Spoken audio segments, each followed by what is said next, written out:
você, começando o Globo Esporte, muita coisa hoje, ó. Daqui a pouco, notícias do Flamengo, que começa hoje, né, no mata-mata da Libertadores. Mas antes eu quero falar do Vasco. Antes o Vasco pega hoje o Novo Horizontino na Série B e domingo joga com o Sport no Maracanã. Deixa eu falar com o Carlos Gil, tá aqui já, tá lá em frente ao Maracanã para falar pra gente sobre essa batalha judicial pro Vasco poder jogar aí no Maracanã, Carlos Gil.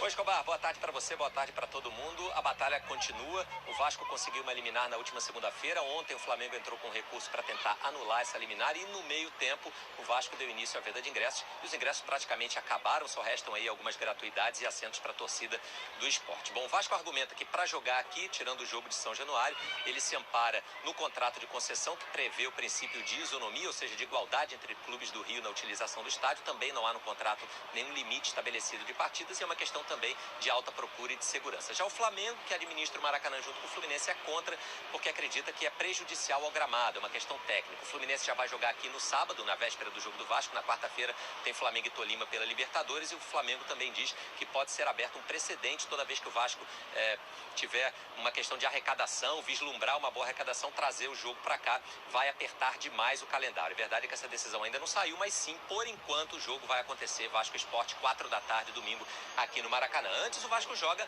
contra o Novo Horizontino, fora de casa, hoje, 9h30 da noite. E tem como uma grande arma, uma arma eficaz nas últimas partidas, os gols de falta. O vice-líder Vasco tem um dos melhores ataques da Série B, com 16 gols marcados. Em um artigo muitas vezes em falta no futebol brasileiro, os gols de falta têm ajudado na estatística. A gente treina bastante, né? Ainda mais com o Nenê, que a gente aprimora cada vez mais com ele. No total da Série B já foram marcados 7 gols em cobranças diretas de falta. 2 foram do Vasco, um de Palácios na última partida contra o Operário. E lá na hora eu fui até pedir lá pra bater, mas aí ele falou que ia pegar e eu passei confiança pra ele. Outro do próprio Figueiredo contra o Náutico, que ainda teve mais um dele contra o Bahia, que não entra na conta dos gols diretos de falta porque a bola foi rolada, curiosamente, pelo batedor oficial do time, Nenê. E sabe que o Nenê é o nosso especialista nessas bolas paradas. Nos gols que eu fiz, o Nenê que me passou a confiança, que ele chegou e falou, pô, moleque, vai lá e bate. Nenê foi o autor do outro gol de falta do Vasco neste ano contra o Bangu pelo Campeonato Carioca. Hoje, diante do Novo Horizontino, fora de casa, a bola parada pode ser decisiva mais uma vez. Como os últimos jogos mostraram, o time tem alguns candidatos para bater, mas há sempre um favorito. Não tem como não respeitar a hierarquia, né? Porque, pô, a gente sabe já da história do Nenê, isso tudo. E ele cobrando falta é piada. Para a torcida do Vasco, essa piada pode ser repetida sempre. Amanhã tem Botafogo nas oitavas da Copa do Brasil contra o América Mineiro, ao vivo no Sport TV, às 7 da noite. Essa paixão na arquibancada não se altera, mas dentro de campo as coisas têm mudado bastante no Botafogo. Em 16 jogos no comando, o técnico Luiz Castro não repetiu o time nenhuma vez. Na derrota de domingo para o Fluminense, os números deram um alerta. Apenas 28% de posse de bola, 138 passes trocados, recordes negativos do time nesse Brasileirão. A gente está entendendo o campeonato, da maneira que está se desenhando, e aos poucos a gente vai ajustando nosso time, nosso elenco. Muda a competição, os problemas se repetem. Vai ser assim amanhã em Belo Horizonte contra o América Mineiro no primeiro jogo das oitavas de final da Copa do Brasil. O zagueiro Victor Cuesta já disputou o torneio pelo Internacional e por isso está fora. Lucas Fernandes, Gustavo Sauer, Vitor Sá e Diego Gonçalves seguem no departamento médico. O artilheiro Erisson com dores nas costas e o meia Lucas Piazon, ainda se recuperando de lesão no ombro, são dúvidas. Boas notícias são as voltas de Luiz Castro ao banco e Patrick de Paulo e Kaique ao time. Os três cumpriram suspensão contra o Fluminense.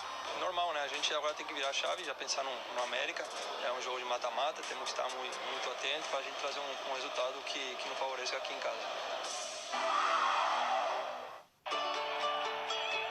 Luiz Henrique se despediu do Fluminense com tudo a que tinha direito no clássico contra o Botafogo. Emoção muito grande, não tem que explicar. Uma felicidade agora, Deus quiser, dar vida lá na Europa. Antes de jogar no Real Betis da Espanha, o atacante de 21 anos mostrou orgulho de vestir a camisa com o nome de Chico Guanabara.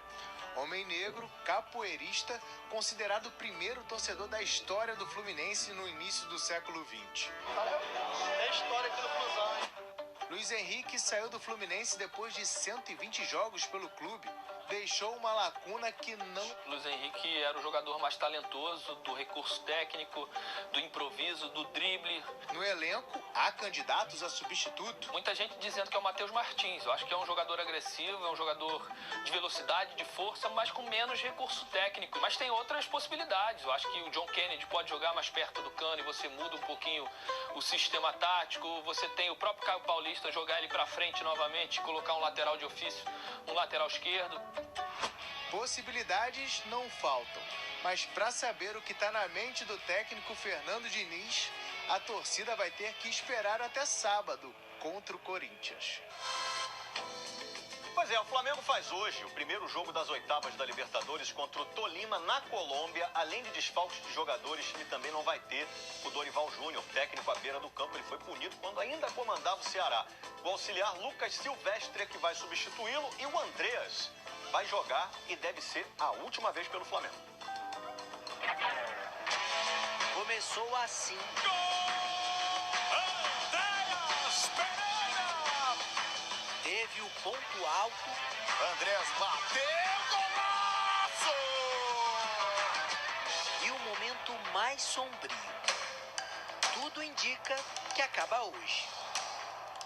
O contrato de empréstimo de Andreas Pereira com o Flamengo termina amanhã. É o tempo limite para que o clube possa comprar 75% dos direitos econômicos do jogador do Manchester United por 10 milhões de euros, cerca de 55 milhões de reais.